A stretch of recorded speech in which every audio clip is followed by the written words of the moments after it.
Hey, let's take some calls. It's a new part of the show that we're doing every time, unless you guys don't participate, and then maybe I'll just have to make them up. No, I'm just kidding. But yeah, we're gonna be taking some calls. I got an email. It's called layitonbradleone at gmail.com. Okay, you go ahead and you send a voice message, a video message. I love them all. Send a video or a voice meme or a memo. Go ahead and send me a video of a question, any question. It could be about your marriage. It could be about the solar system. It could be about aliens. It could be about Epstein files. I don't care. All right, so go ahead and leave some questions, and I'd love to hear it. I go through all of them, and it's going to be a blast. So we got a few already, and it's going to be a blast. So let's take some calls. All right, first question. All right, this is exciting for everyone. What's up, Brad? Before Hey. I fire my question, I just wanted to give you your flowers and let you know you're real inspiration. Your cooking style and authenticity is really cool, and your self-grown ingredients / farm style you bring to your cooking is really cool, man. Just something I aspire to have when I have my own family when I'm older. But enough buttering you up. I have a question for you. You go ahead and butter me up, baby. All right, that was the perfect amount of time of buttering. All right, maybe a little, maybe 2 seconds less on the buttering. But anyway, let's go. When you're cooking for a group of people, do you have any tips on, how to time everything so all the dishes come out at the same time and nothing's sitting out for too long? It's always been a challenge for me to keep everything fresh. Great question, sir. You know what? And that's just the thing that comes with experience and I guess being familiar with the dish of what you're cooking and having a game plan. You know what I mean? He's talking about, having everything come out in time. And like, that's like, I think a lot of people struggle with that, where it's like, all right, you cook the fish, but then like the rice or the salad or the this or the blah, blah, blah, you know what I mean? And all of a sudden the fish is cold because you're fucking making tomato salad and stuff. So yeah, I think it's really just having, I don't know, it's really just having a game plan and knowing, being able to roll with the punches a bit, but I think more knowing like the what you cans and cannot do's. And maybe it's just easy for me to say, but it's just, I guess it's just the intuition, and I don't know, it's something I personally pride myself in, is the timing of stuff like that. But it's really all the planning, the mise en place, having all your stuff squared away.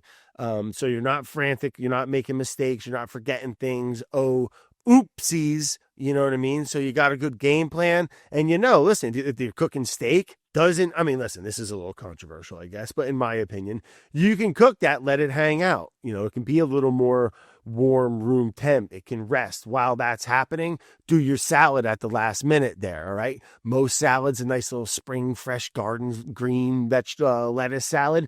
If you let the dressing sit on that super long or something, it's going to wilt it out or get it nasty. So you can have your vinaigrette ready or just about ready, right? Have your salad washed, ready to go. Yeah, cold with a little damn towel over it. It's the little thing so that when it's just executing in the time that is kind of guided, I think, by common sense, really. Not, I don't mean that in a rude way, but like steak, salad, the rice can be made in a rice cooker 45 minutes. Do that first. And then like, it's really, to answer your question, have a game plan and have your mise en place, have your prep ready to go. So you're a doctor, baby. You're just surgical. You're just boom, boom, boom, boom, boom, boom, boom. Look at us. Look at me. Look at you. All right.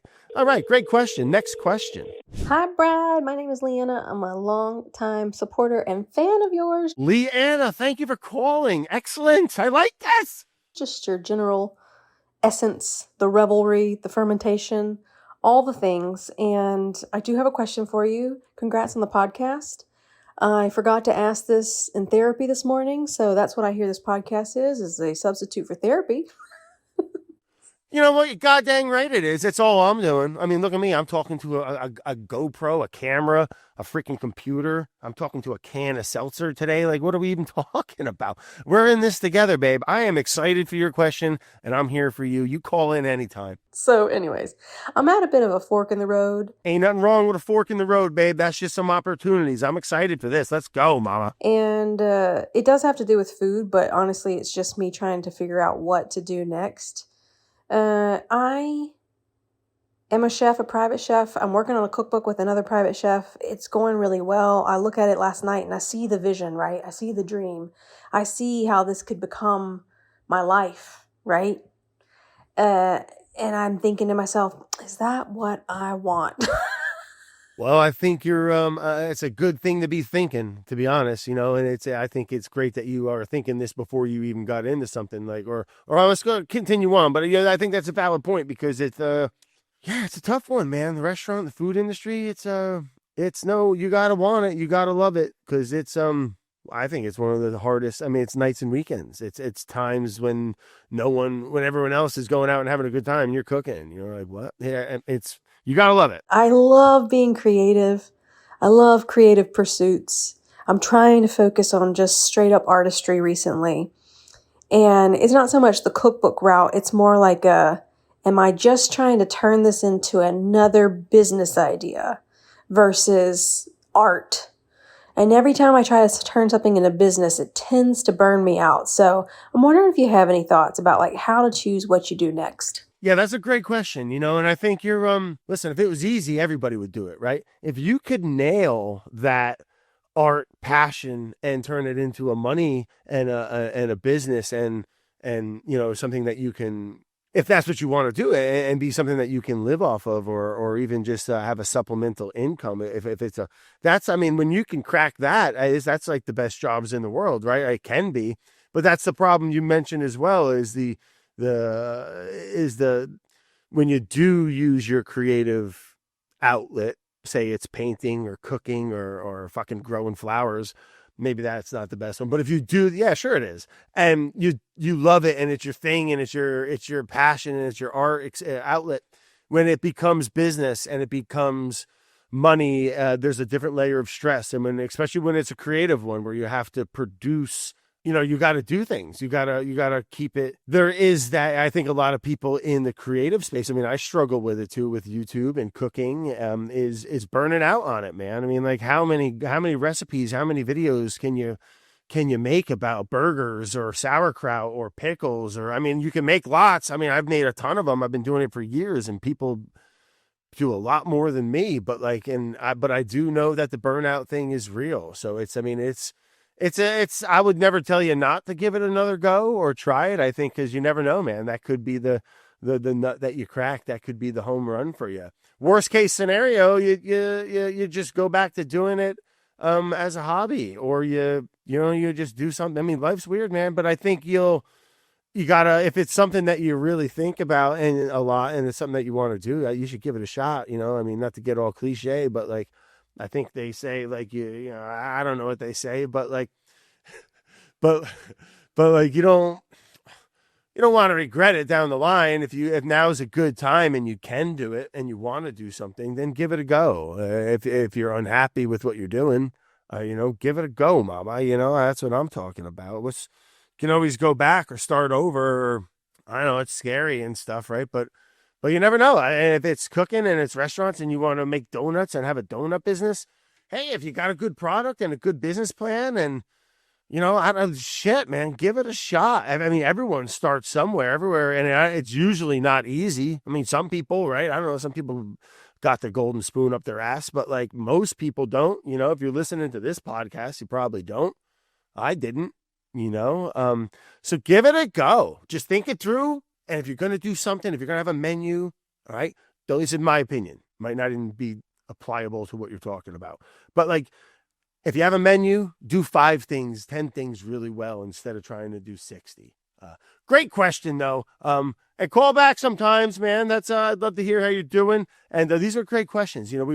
We're out of time for today. I wish I could do more. We have a bunch more to address, but thankfully this is a weekly podcast. But let me segue right into our thanks for everyone that called. And again, looking forward to hearing everybody else's question. Welcome back to Lay It On, guys. We got a special guest today, one of my favorite chefs coming from New York City. He's got all types of James Beard Awards.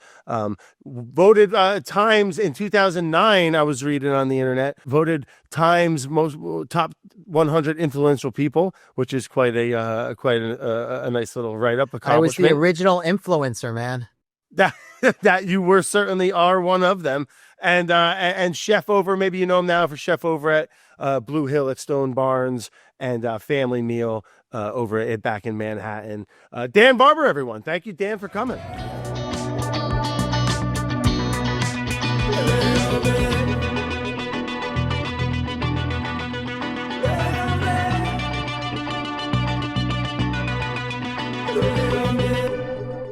Thanks for the intro. Jesus.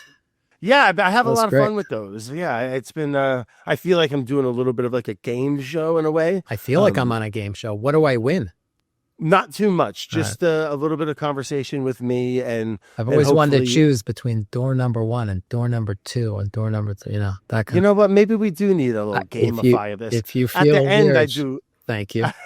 At the end, I do a little speed round called "Before I Forget" or "If I Forget," because I Oh, always shit. forget some questions. Oh shit! That's So- not like, do you wear boxers or briefs or anything like that, is it? No, It's oh, not that's a that good kind of one. I question. should write No, that down. I don't know. I can't do that. All right. No, I'm just kidding. Perfect, Dan. Well, thanks for coming, man, and appreciate your time. I know it's right around the holidays here. Looks I'm a like huge you're- fan, as you know. I'm a huge fan. Oh, heck yeah! I love how you are able to balance like information, entertainment, and excitement just around food. It's very hard to do. You know? Oh, thank you, make it man. look Thank- easy, but it's very hard to do. I'm always like, I'm so boring and pontificating and all that stuff that, you're the kind of guy you want to have a beer with. I'm not the kind of guy you want to have a beer with. You know what I Oh, mean? that's no, we take that. it's back. okay. It's all right. My wife says it to me all the time, and she's right. You kind of don't want to sit there and just hang out with me because it's kind of annoying. Oh God, that's So- hilarious. But no, I would love to have a beer with you, Dan. But point taken, I guess. And before we get into all the cool stuff you do, man, I know it looks like maybe you're over at the restaurant now, always doing something. You're one of the busiest people I have come to know. I wanted to ask you, man, like before go down a little bit of a rabbit hole with you, and just learn a little bit for folks that don't know too much about you. Chef, New York City. Where were you born, Dan? New York City. Oh, in is the that belly right? of the beast, man. What borough did you grow up in? Manhattan, 96th Oh. Street. Yeah, okay. Yeah. So you're a native. Totally. Born, bred, raised. And your parents, they grew up in New York too, or? Yeah. I mean, my dad was from New Jersey, so a New York transplant. My mother actually died when I was very young. I grew up really without a mother. But my dad, he was a transplant from Perth Amboy, New Jersey, and we grew up on the on what was then like considered Spanish Harlem, but today is very ritzy titsy part of town. Yeah, well, shout out to Dad, New Jersey boy. I grew up in New Jersey as well. Oh, is that right? I didn't know that. Yeah, Okay. yeah, though in northern New Jersey, and then found myself transplanting to New York as well at the age of 26 or 27. But yeah, up where you were living, man, up in what you referenced as Spanish Harlem, must have been a much different neighborhood. New York in general, growing up. I mean, in the 70s. 70s, Yeah. I'm going to sound like my grandfather, but let me tell you. But notoriously, the 70s, I mean, they had you see pictures, it looked like, cars on fire. Yeah, and, Bronx is burning. That was the, but I didn't feel that in the middle of it. But yeah, I was, Right. It was definitely different, for sure. And growing up in I've always loved New York growing up. It was, like I said, living in New Jersey. And then as soon as you can get a car, the city you went to, besides Patterson to do something bad, was going to New York, man. Right. And it was the best. And that's being such a cultural melting pot. It's one of the greatest cities in the world, and growing up there must have been pretty For neat. for food, for sure, right? Well, yeah, I guess that's what I wanted to kind of get at too, was where did you get your food influence? Were your parents cooks, or was it the city? Or? My dad was the worst cook. And Okay. I mean, the worst. The man butchered eggs to the point that the inedible, even when you're, ravenously hungry. No, he could not cook. And ironically or not, I feel like I owe what I'm doing now to him. It's like I really became attuned to what was possible when it wasn't in his hands at the stove, and it just became so. It just gave the X factor of potential pleasure and deliciousness and Jesus, actually food can be incredible, And my dad loved food too, He in fact, in many ways, he's the gateway into restaurants and cultures.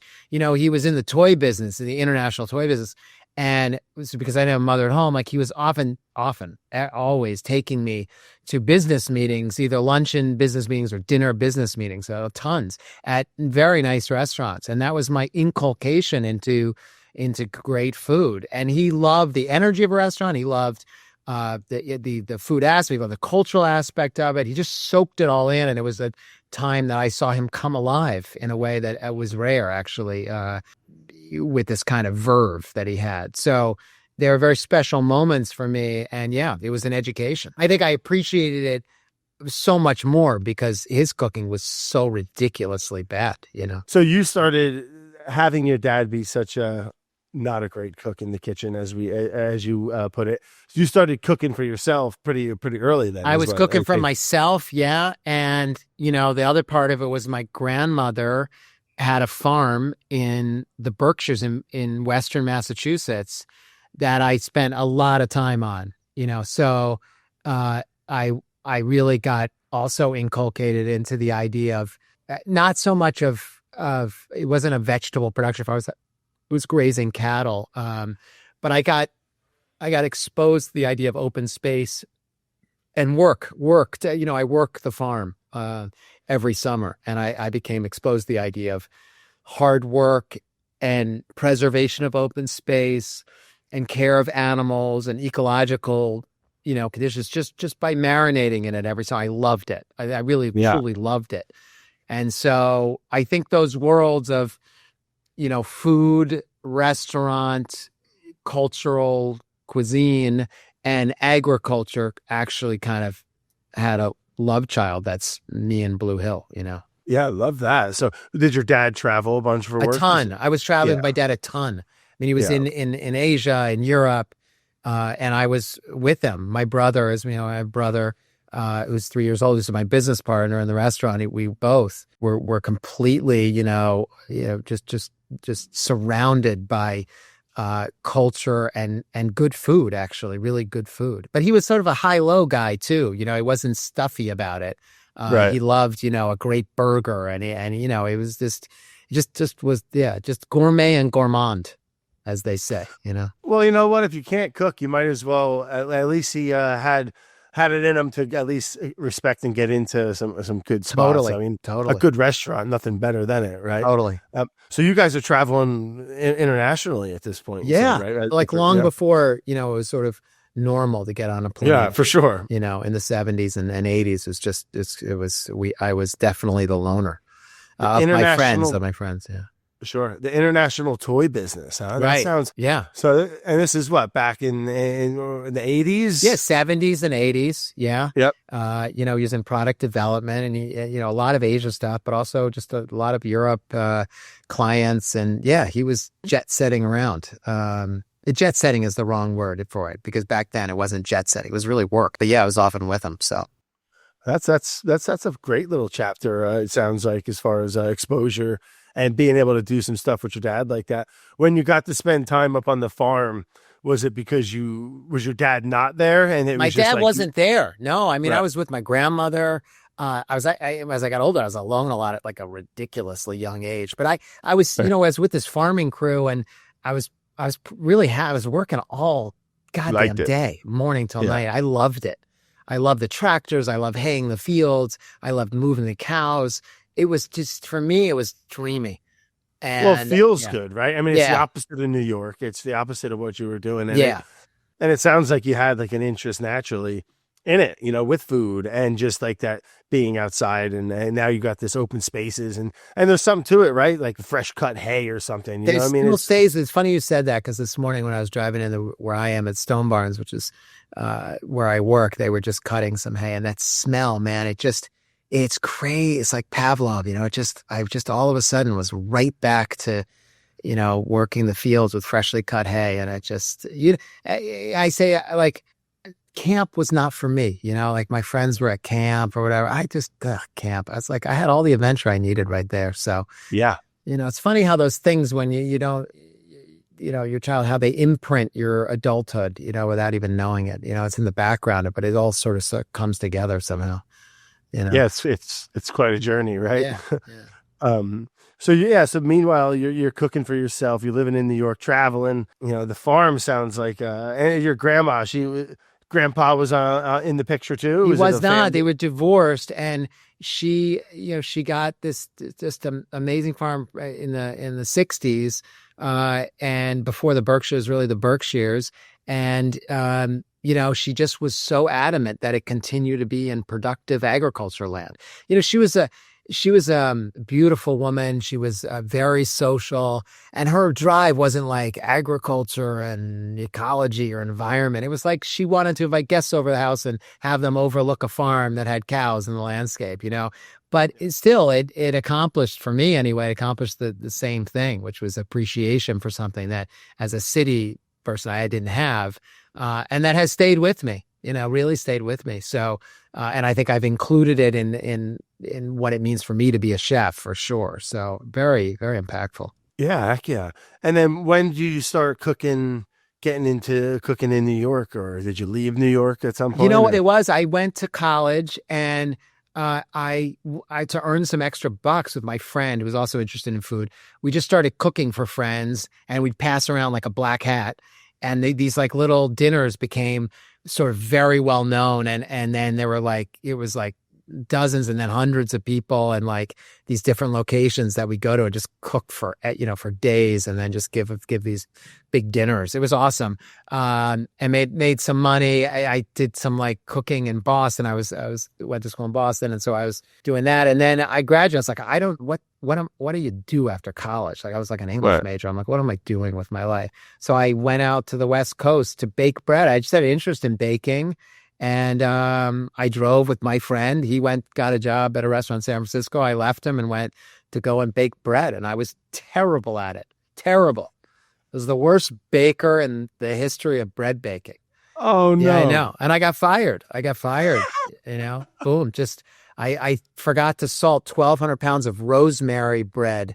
And I remember going around the corner, and the woman, Nancy Silverton, who's one of the most famous, chefs today, she was like, I can't have this kid kill my bakery.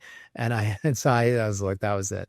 Actually, she was so great. I ended up cooking, in her, restaurant called Campanile, which was attached to the bakery. And it kind of worked. I was like on the breakfast shift, but I ended up making it into the dining room. It just one thing led to another. I didn't set out to be a chef. I set out to earn some money after college, and I wanted to be a writer. So I was like, I'm going to, I literally, this is my thought process. Okay. I was like, then Brad, this is serious.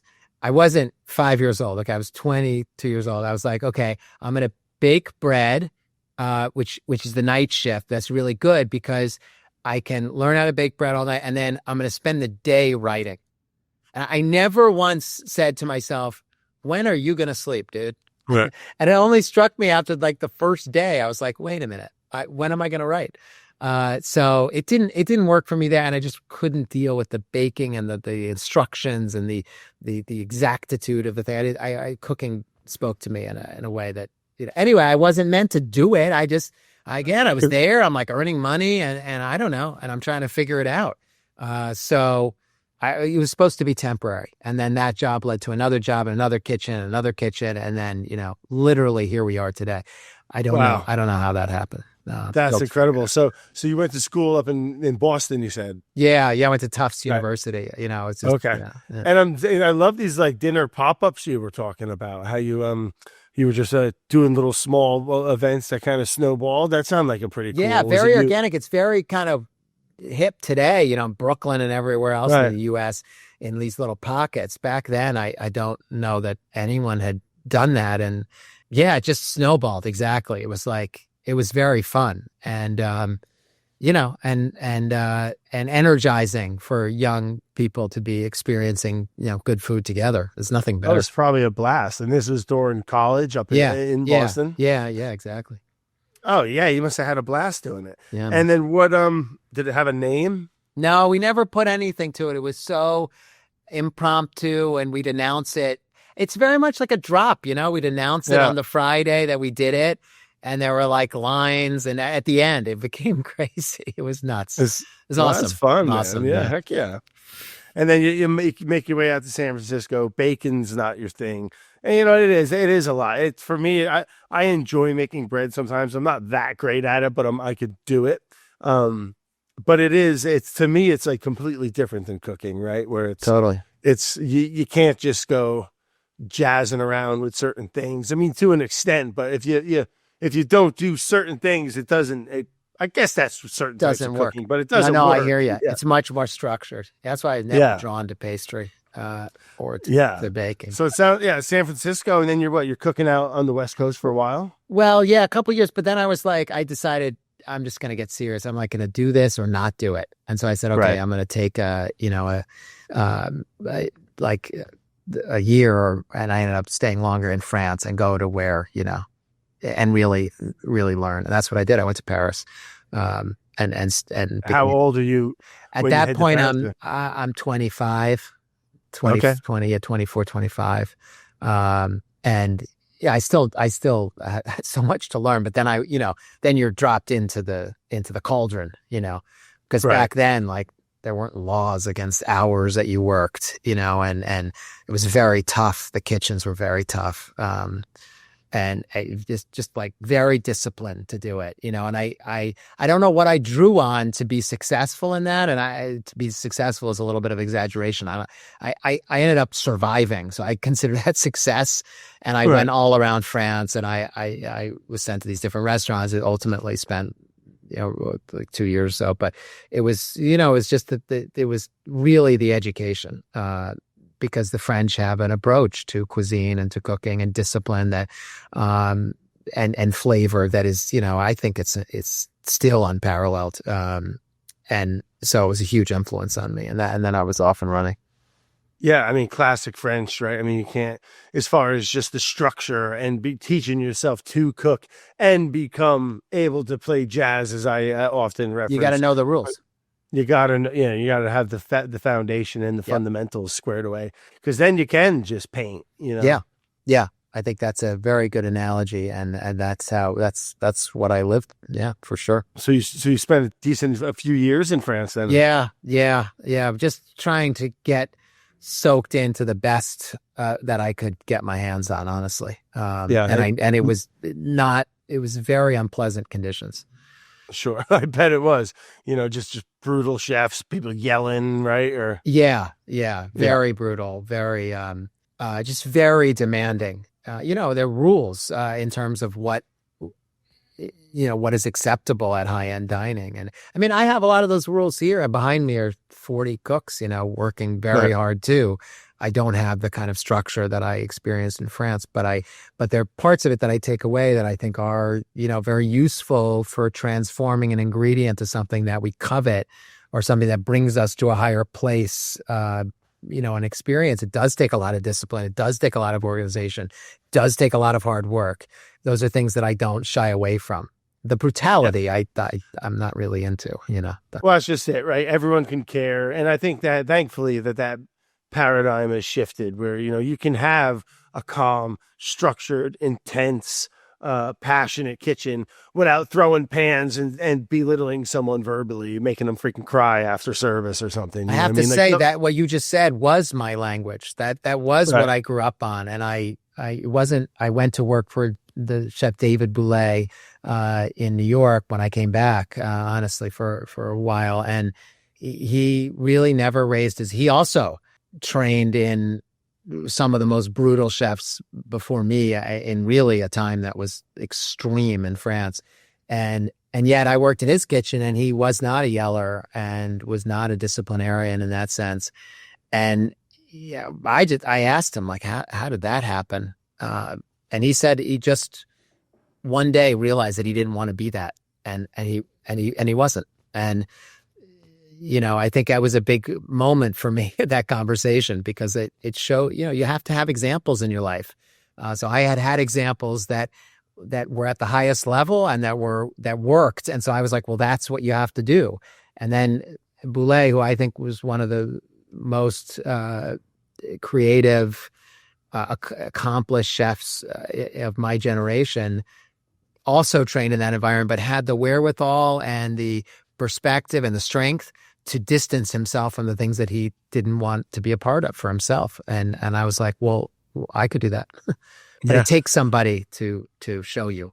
Well, it was like you said, it was the culture, right? It was the, like, for generations, especially over there. I mean, that like brigade discipline, yes, chef, like almost military, right?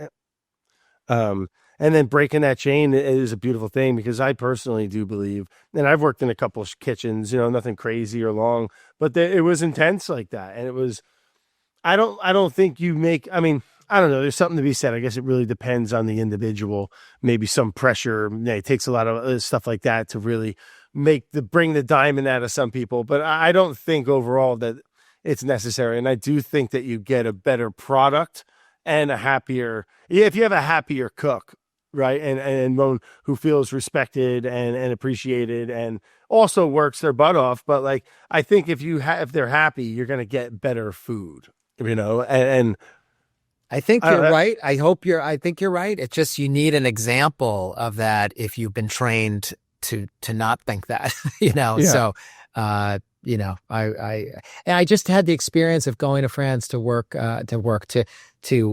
meet Michel Bras. I don't know if you ever heard of the chef Michel Bras, but he's probably the godfather of like vegetable cookery in France. He really, at a time in the 70s when, it was really high time for Michelin. I mean, it's still high time for Michelin, but it was, he went a different direction and got 3 Michelin stars with really vegetable based cuisine. He was a forerunner of why I'm here. And anyway, I had the chance to meet him, and he invited me for lunch at his little, this incredible, I was going to call it a chateau, but it's a place in Arbac, the central France, that was a home that was built in the 1200s. So he's living in now. He's retired. But he said, we had a discussion sort of like this, and he was saying that he never allowed his cooks to call him chef. Now in France, you don't even look the chef in the eye, but if you don't call him anything other than chef, you're dead. And, right. He said he didn't want that. He didn't want that tradition in his kitchen, because he didn't want the distance between his cooks and him. He didn't want there to be any kind of wall, because he felt like it affected the creativity and the collaborative nature of what real cooking is in a restaurant, or should be. And as you mentioned, the brigade system breaks that down. Chef breaks it down.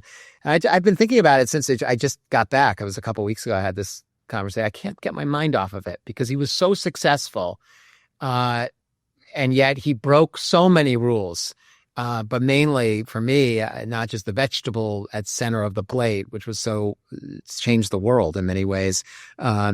His whole approach to how he interacts in the intense environment was extremely different than anyone had done. And I was like, here people call me chef here, in the restaurant, and I told him that. I said, it's weird, is as I get older, I think I like appreciate it more. It's like I need the being referred to as chef more. That just doesn't make sense, because I have. Well, it does kind of. I think you have it embedded in you as well too. There is something admirable. I mean, you worked and you built something, and you've done your. I think there is something respect. It's like calling someone sir or ma'am. You know what I mean? I think there is a nice little badge of appreciation when it's people are doing it because they're scared and it's like, and it's crazy. No, but like when a chef is happy, when a cook is happy at a restaurant, and they want to cook under the head chef because they're inspired and they like it all. I don't mind that. I kind of enjoy it, even as a consumer of someone sitting in a restaurant. I like seeing that. I'm over the yelling. I'm over it's just like in life, like a good, strong leader is calm. And because a crazy restaurant on a Saturday night where tickets are flying and you're out of this and someone dropped a quart, it's like a war zone, and there's a lot going on, and but to have that composure I like it. And if a chef, okay, I'm sticking with it. I can't stop thinking about it, because I was like, if I really am honest with you, Brad, and truthful, I think I like the chef because I need it from my ego. Wow. I really do. I mean, it's so stupid, but it's honest. I think I agree with everything you said. It's not either or. I also agree that it's like the comedians that go out, on stage in like t-shirt and jeans versus like Jerry Seinfeld comes in with a suit and a tie. It's just like the guy he's ready for business, It's classy. It's classy. It's It's serious. It's like, I got a job to do. I'm going to do it. And part of it is dressing for the occasion. So I got a job to do. Part of it is like, I'm a dressed as chef because that's, that sets a sort of parameter. So I believe in all that. On the other hand, I'm like, I think I'm preserving it because I'm too goddamn insecure to not do it. That's would be my simultaneous take on this. I don't think you should change it. I mean, unless for folks that aren't familiar with the restaurant that Dan is the chef at over at Stone Barns and Blue Hill there. I mean, I ate there a few months ago, and it's just a phenomenal experience. I mean, it's one of the best restaurants I've certainly ever been to, and in the country, and it's definitely on the East Coast, in my opinion, right, where it's this experience. And I think, whatever people call you in the back, whether it's chef or just Dan, I mean, it's a zippered up, well-run, oiled machine. It's a service, airs respect. I hope you never change a thing. Thanks, I think, when you open up a little bagel shop when you're 75 or something with 5 seats in it, or a bar, like people can call you whatever. Yeah. But I think for what you're doing now, for my personal opinion, I think it's perfect. All right. Good deal. I'm keeping it. Thank you. I got your blessing. Michel Bras felt very differently, but yeah. Well, and I get his side too, but that was always his thing, right? Like that was kind of, I don't know, I guess the more I'm going to think about this now too. I'm thinking about it too, because he was truly an artist and an iconoclast and brilliant. And it's actually a lot easier today to say, I don't want to be called chef. We're gonna make this democratized and all that. When he did it, it was batshit crazy, right. To do the kind of level of cooking that he was doing. So I could never match that. But I'm just, the way he asked me about it led me to say, like, you know what? The reason I'm doing this is because I'm 55 years old, but I'm actually pretty insecure. And well, everybody is, okay, in good, ways. Good. and I think you're doing a heck of a job, man. My gosh. So, I mean, getting into it, so you just cooking that way and learning over in France and back in New York. You said you worked with Boulud for a while. Boulud, not Boulud. Sorry, no, Boulud. No. Yeah, I worked with him. I was at Chez Panisse for a while, and I was on the West Coast for a while, but working with farms quite a bit because that's all just stayed my interest. And then then I started a catering business. Because I was like, I don't want to be tied down to a restaurant. I don't like the stress of that, and that's it for life. And I was like, really resisted it. But then a space became open in the West Village where I was actually moving my catering company, but it also had the possibility to have a restaurant, and that then we're off and running. Yeah. And that's by off and running, you mean what? So you were doing catering for a while, and then you opened a restaurant in the West Village? Yeah, at the same time. So I was, doing catering. With my brother, I started the Blue Hill as an ode to our grandmother's farm. Small neighborhood joint, like nothing, it was perfect spot for me. And why I was sort of came around this idea of a restaurant was because it's the kind of place where you go down the steps a little bit, and the ceilings are very low. It's in an old brownstone. It's an old speakeasy. And, your expectation level is like very, back then that was, the end of the 90s, it was like every restaurant sprawling ceilings and like, huge floral things and artwork. And, the expectations were like sky high. And I just like this street called Washington Place, which this is before Google Maps. Nobody could freaking find it. I love that. We were in the middle of of Greenwich Village, but with a street nobody knew. This is only one street, Washington Place. And you dip, as I said, you literally bow your head, and we put paper on the tables. We're like, we're going to just like under promise, but we're going to cook local ingredients and do it at a very high level.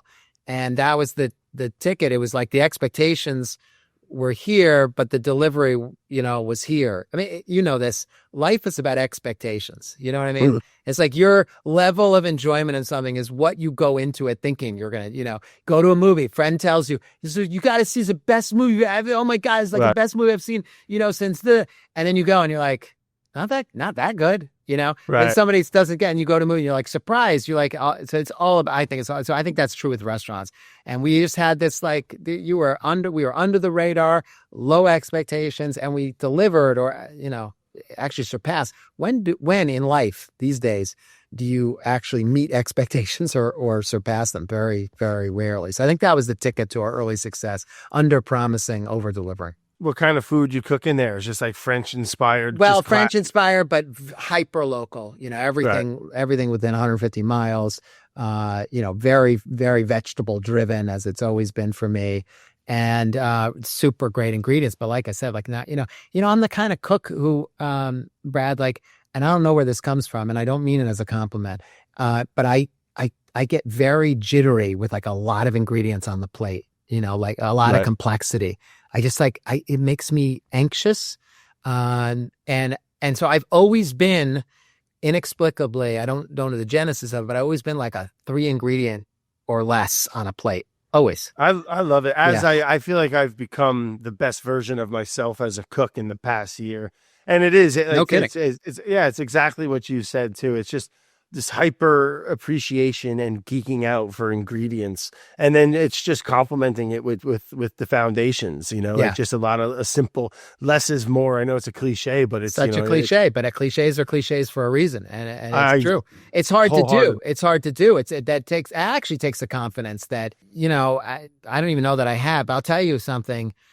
If you are that and you admit it to yourself, and you want to be successful, because that's if you really want to be successful, then your ticket isn't to force a complexity or a thing that isn't natural to you or doesn't appeal to you, but it was to deepen my relationship with ingredients, because ingredients were really speaking for me. So I was like, okay, now, French, any cuisine is also about transforming ingredients to deliciousness, of course, and you use technique to do. You layering flavors, you juxtaposition of flavors, whatever it is.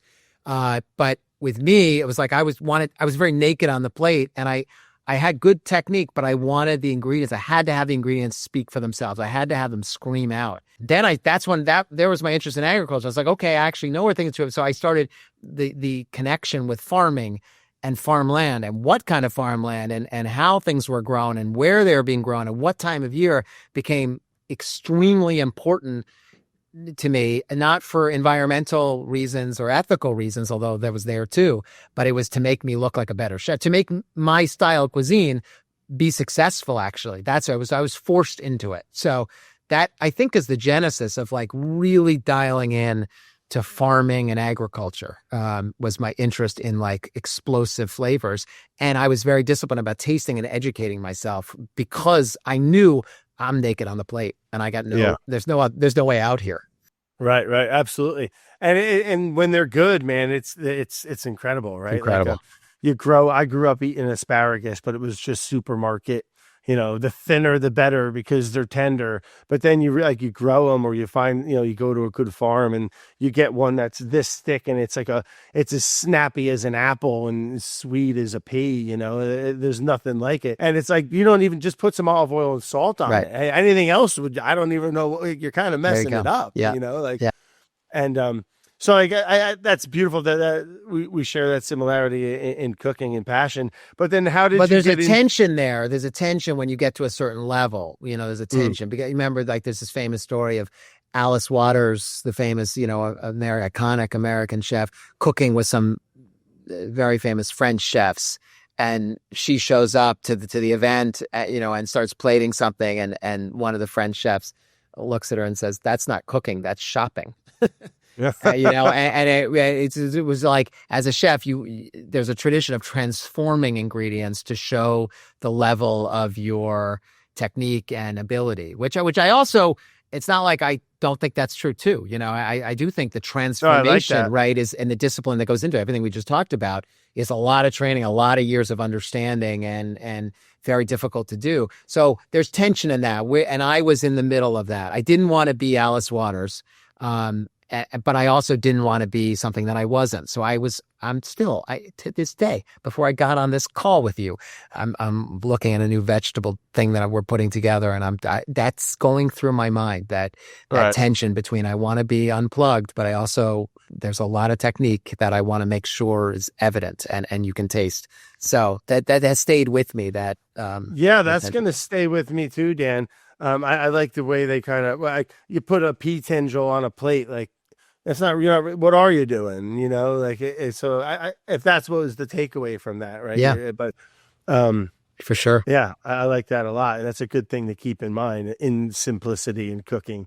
So how did you, from going in New York, you're in the West Village, and you and your brother are running this operation at this point? Yeah. My sister-in-law was doing the design. It was all, my sister was our lawyer. We keep it all in the family.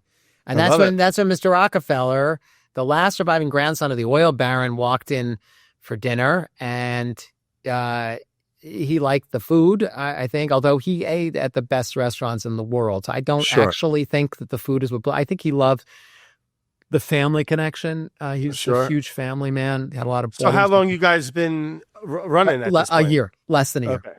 But it's buzzy. You guys are doing good. Yeah, we're doing great. We're doing great. Heck yeah. So Mr. Rockefeller comes in, as one would, and loves the food, and and how that was. So loves the family connection, and that thing, and where I'm sitting has a farm that his father built for him and his brothers. On it, they built it because the father was afraid that the kids were becoming, what he said, city slickers. They didn't know how to milk a cow, so he built stone barns to have the kids do some real work.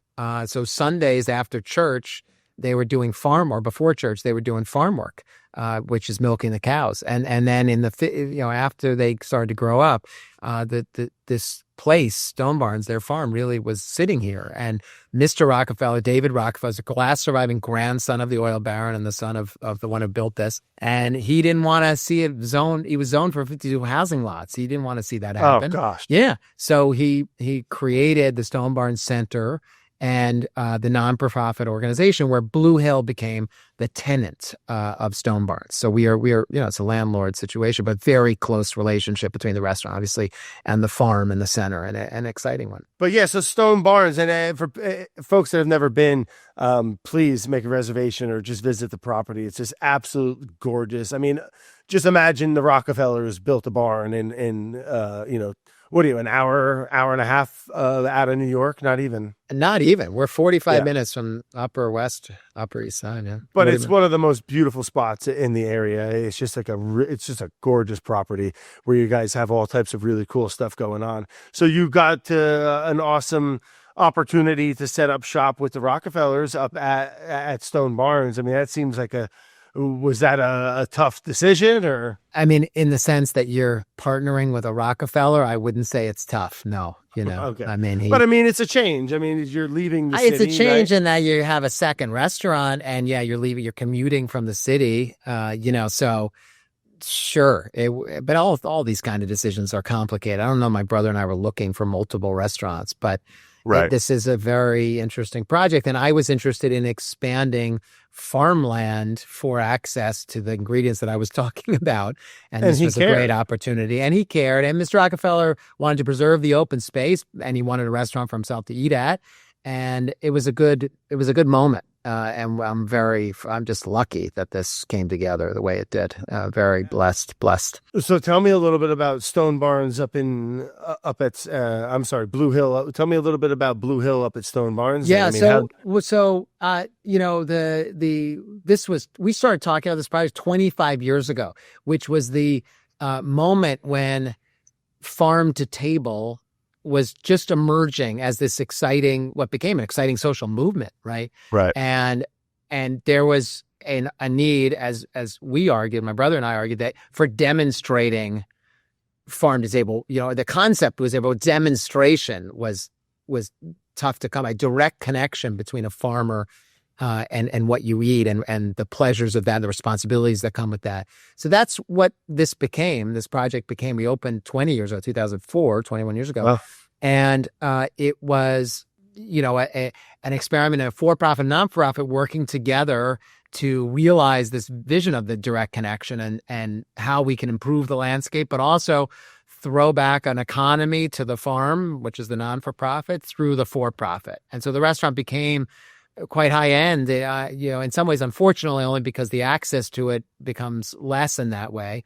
But the whole model was built around being able to have a self-sustaining non-for-profit, and that's where we are today. It's a white tablecloth restaurant. It's expensive to eat here, but we've also developed outlets where it's not. It's free to walk around. It's open to the public. There's a cafeteria with food that's from the farm, same ingredients I use, that is very approachable in cost. So there's another service that we do for dinner that's a third the price of this dinner, that's much more casual, and again using the same ingredients. So there are ways to access this that I think allow for both inspiration and enjoyment of open space just 25 miles from New York City. No, it's beautiful. And so you guys are growing. Is a lot of the stuff that you're serving on the menu then coming from the local area, if not the farm? Or? Yeah, I mean, it's 250 acres surrounding us with animal husbandries. We raise pigs, we raise beef, we raise chickens, laying hens, and we raise a slew. I'm looking out on a field of almost 10 acres of mixed organic vegetable production. Wow. We do grains and tubers. So it's one of the last examples of animals, grains, vegetables working together under one ecosystem. And what we're trying to prove is that balance between those three adds to the resiliency of the place, the environmental conditions of the place, and of course the deliciousness and nutrient density of the food, which we prove through the outlets of the dining experience and the others that I talked about. But it really is like the last bastion of like production farm, where you're doing all the animals, vegetables, and grains together in symbiotic nature.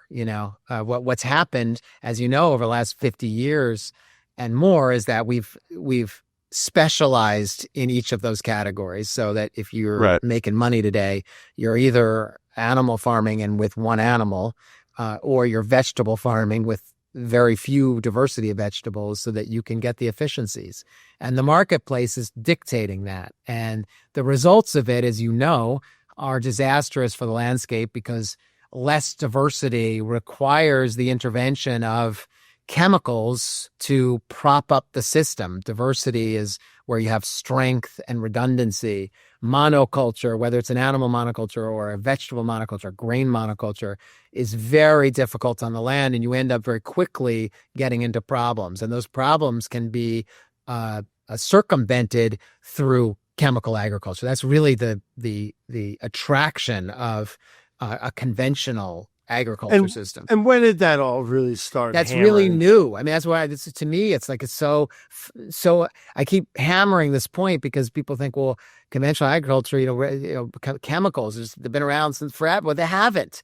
Well, we're talking about the night. Yeah. Well, what happened is that before World War II, the recognition that, this is a recognition long in coming, because we're talking about centuries of starvation in so many areas of the world, cycling over and over.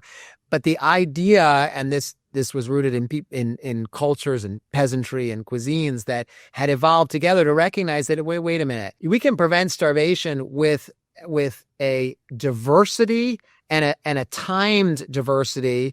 And we're going to dictate that time diversity through cuisine, through a pattern of eating that mimics what the landscape can produce. So, if you want to have a wheat culture in, let's say, like Western civilization, well, you're going to need barley to grow before wheat, because barley locks and loads the soil with the kind of fertility that allows wheat, which is a heavy user, to materialize and be a successful crop. So you've got beer, but you've got bread. And those dictates are pleasurable and delicious, but they also mimic what the landscape can produce. If you're in Asia, you've got buckwheat and rice, because and so Japan, you have what? You have a white rice twice a day or three times a day, but you also have soba, because buckwheat as a rotation into rice was essential. This is before chemicals. If you're Right. global south, you got to have beans and corn. You know, we think of Mexico, like corn, and it's not. It's beans were critical because beans provided the nitrogen for the corn. So you've got, you know, a bean culture as well as a corn culture. You look at anywhere in the world, in India, you know, you want wheat, you got to grow lentils. Lentils are a Right. leguminous crop. They give you Ancient knowledge. ancient right? knowledge. Right. No one could explain, very few people could, and no one could explain the science behind it. But the understanding Right. was that you needed certain crops that provided banking of fertility, and then certain crops that were your cultural crops, Western wheat, Asian rice, global South corn, that were heavy users. Those would draw from the bank account, but you always had to return to the bank account, and your eating balanced that to a very large extent. Ones who figured that out were successful. You know, Right. so that's how this worked until really before World War II, when the recognition that we could take that bank account, and instead of using crops, we could use fertilizers, Right. inorganic fertilizers, not cow manure, but we could use, or green manure, plowing crops in, but we could do it very efficiently with synthesizing chemicals and producing them like we produce munitions for an army, which is what happened. World War I breaks out. That technology is really into munitions factories. World War II, same thing. After World War II, we have a stockpile, actually, and of machinery making a capacity that is converted to chemical agriculture for our landscape. Literally, same factories that made our artillery for World War II were converted next day into munitions for our soil. That's what it is. We are living off of world wars and that technology, which is very powerful for crops. That kind of intervention is very, at least on the face of it, helps a farmer grow crops quickly. Oh, it's putting steroids into your crop. Steroids. And if you have problems with disease, it'll eradicate it. The problem is over time, and here we are now over time, recognizing that those technologies, those steroids, over time have a deleterious effect on soil health, on ecological health. Things start really crashing, and actually what you end up needing, as by the steroid example, you need more of it. You need ever more amounts to prop up your crop. And while the environmental degradation continues, by the way, the health effects on us have been shown now to also be severely degrading. And we are now eating food that is not nutritious for us. It fuels us. But food as fuel, as a breeder once said to me, is a dangerous concept because it'll keep you alive. But ultimately, it does not supply the kind of nutrition that we need to be truly healthy. And so we've got the twofold problem. We've got a landscape problem, as in we are crashing our ecological functioning to grow food healthfully without chemical intervention. And we've got a health issue because we're not eating food that is locked and loaded with the nutrient density that our bodies need. So we are at the inflection point. Truly, we are. This is all about, in many ways, it all boils down to we are out of land. We are out of taking wild environments and putting them into agriculture. That happened when we got to California, actually, and we really plowed up California for the U.S., supplying so much of our vegetables and our grains and our meat. And we are at the end of the rope. And the question now is, how are we going to double down on food production as our population grows? How are we going to meet the challenges? Are we going to put the pedal to the metal and continue with technology and intervention? Or are we going to look at this from a biological perspective and look to organic agriculture, and not in the way that our great-grandparents did? I'm not looking back, and we're not a Shaker village. We got to look at biology in the same way that we look at a Steve Jobs or a Elon Musk, as actually futuristic. It's not the efficiency, it's not technology, it's not A to B, it's very hard to have a language around truly regenerative agricultural systems. But I can tell you one thing that I know for sure: they taste delicious. They Right. taste delicious, and they're better for you. And those things are one and the same conversation. So I'm here. I'm not a scientist. I wear this white coat, not the doctor's white coat. But I'm here to tell you that if we can do this right, and this is why I'm staring outside at our 200 acres, the experiment that we're doing, we're a hub for intervention on the way we've gone wrong. We're a hub for the future of what we need for planetary health and for human health. And this is new stuff. This is futuristic stuff. This is not going back to what our grandparents did. Our grandparents were racing to get the hell off the farm, actually. And trying not mostly. to starve. to Right, death. exactly. Right, yeah. And what we've got now is a real deep understanding of biology in a way we never did. And we've got to activate that. And that's what we're here for. And we're telling the story through good food. I think that's very well put, Dan. And I mean, I couldn't agree more, right? Where it's like, we're not looking to go back and have a little, everyone have a horse and a plow, right? But it's like, we're also, sending rockets to to space and having, satellites and catching them and all this crazy technology. I mean, just to name one, The money and the attention and the imagination is being diverted. We know more about space than we know about what's below our feet in soil. We don't know anything about soil. We don't know anything. Well, we're discovering every year. It's incredible. I wrote a book about soil. This was in 2014 called The Third Plate. It was unbelievable. We hold a teaspoon of soil in our hands has 10 times the amount of people on Earth. And we can't name 99% of the microbial activity below our feet. That's actually the ticket to our future health. It's unbelievable. That whole conversation is just, we go to the things that just are so distracting.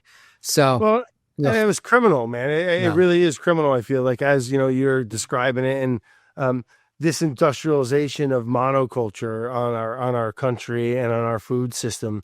It's not like people are dumb. It's just all that's been offered out there. It's completely steamrolled the whole system and of availability, other than these small pockets of farms like you or farmers the resistance markets. we call them. I like to call them the refugia. Yeah, it's true though. I mean, and to go down the road you were talking about, like the future and, using these new technologies and these new passions in people that maybe I don't even know about yet, but I'm optimistic is what I'm getting at. And I think that, even COVID really showcased how vulnerable these systems were, right? Or if when we get a flu, a bird flu, and you hear they have to kill 20 million chickens in one day. And it just seems like, well, that's because you have 200, you have 20 million chickens in a giant shed with fans, and you got to grind their beaks off so they don't peck each other, because they're, when you're everything, the only thing that seems to this big, massive industrialization of ugly food is certain people's bank accounts. I mean, I get any food is better than no food. Then there's a lot of starving people that, gets food out there. But it seems like we could be doing a whole heck of a lot better. Yeah, no, I think that's right. And, I think one of the things that, I don't want to leave this in a negative, because, and to why I wanted to talk to you, why I'm drawn to your style and what you're doing, which is, I think we have to think about the future of food, not through the wagging of the finger that I just got through doing, but through the hedonism and pleasure of good food, because that's where the conversation shifts. We can bemoan the fact that the American food system is broken and degraded, and our health is degraded. But one thing you can sort of celebrate is that Americans are greedy as hell, and they're greedy for something that tastes good. That's what we're seeing in the young folks that follow you. It's just incredible, the amount of information they want to know about where their food is coming from. They want to know about how it's grown. They're not accepting of the just eat it, tagline. And that's very inspiring. That hedonism, that drive to pleasure, is the ability for Americans to change fads and adopt ideas with dizzying speed. Let me ask you something, Brad. Do you think where did sushi come from in the U.S. You know, when I was a kid, sushi today, Greek yogurt, just you name like kombucha. You know, like all these things that like you can get at a 5 and dime store now or whatever, you know, at mainstream places like Wagyu beef. Like these things came out of nowhere yesterday. And today they are as American as a cheeseburger. Right. And that doesn't happen in other cultures. You know, go to Europe, go to Japan, go to China. They're pretty static, you know? Right. And the one thing about America that's really inspired is that it really does adopt ideas around food with the dizzying speed that I find inspiring. If we can get the story right, and the story has to be hedonism and pleasure. It can't be that it destroys the environment. I agree, right? Because that hasn't worked ever necessarily. Yeah, it lasts as long as it's conversation, and everyone Right. feels bad, and then no one can activate and do anything. Right. So we really need to inspire this next generation, and which is happening already, around what is possible when you demand food that is good for the environment and good for us. By the way, and you know it. I mean, you know it, Dan, right? Like, I made a salad for some friends who are really good cooks in the area, and it was just, I grew the greens, and it was a very simple garlic scape kind of vinaigrette.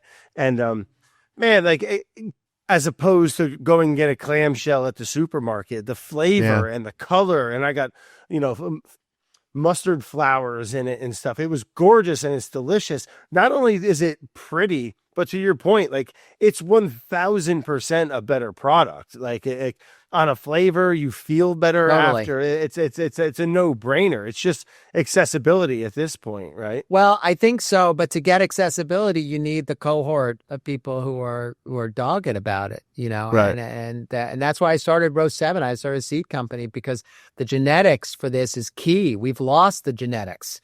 We have abandoned the genetics. We've been selecting vegetables and grains and animal agriculture. Bred it out. Bred it out, man. Bred it out. It's all for efficiency and you know, for cheapness. And we know what that does both to the environment and to our health. So I think we're going to change things. We got a lot to do, but if we're going to change that, one of the things we have to do is change the genetics. We have to prioritize flavor, which is the same thing as nutrient density. The flavonoids are flavor.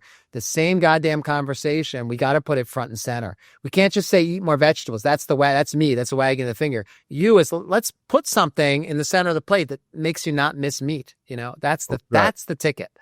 And that has to start with breeding. We got to get farming right. We got to get the chemicals out of the system. We just have to.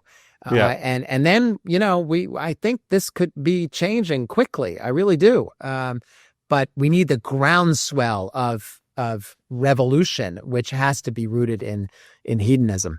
And I hope it happens soon, right? Because it seems like we are running out of time with, you know, you hear about all these dead spots in the Gulf of Mexico and just this agricultural runoff into the waterways and just killing things off. You know, I mean, at some point, you know, you can't keep, you know, pissing in your bowl of soup before it just turns into the bowl of piss. Right. You know, there you go. And I think we're getting hope. Again, I am optimistic, and I think you make a great point of leading it with deliciousness. And it's people like you, man, that are it's through the context of pleasure and delight that all the things we hear too much negative stuff, and it lasts as long as this conversation. And then you're too busy in your life, and that's it. So we need to be armies, not of virtue, but of pleasure, you know, much more effective. So tell me a little bit about Row 7 real quick. But Row 7 is a seed company that was started with a cohort of breeders that had varieties of vegetables that were delicious and that I was using. Remember, I said I got very good at identifying the farmer and the season and, you know, what crops I wanted because of flavor and because I wanted to advertise, you know, what little I had on the plate. I had to have it sing. But that led me as peeling an onion, it led me to genetics. Because it wasn't just the farmer, what time of year, how that person was growing. It was also like, what variety were they growing?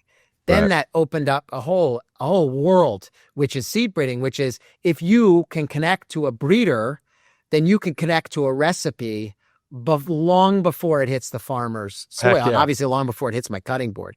You know, it's going real deep. You know, in some ways you say the cake is already, but if if it's got farmer's got it in his or her hands, the cake's been baked. The genetics are there.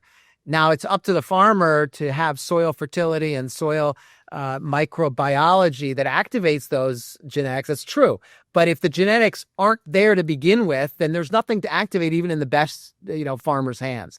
That's the life we are living now. We're living in a world of modern vegetable, in particular vegetable genetics, that are completely devoid of flavor and nutrition, that have at their priority, their hierarchy of selection is yield and long distance travel, shape, color, size. That's it.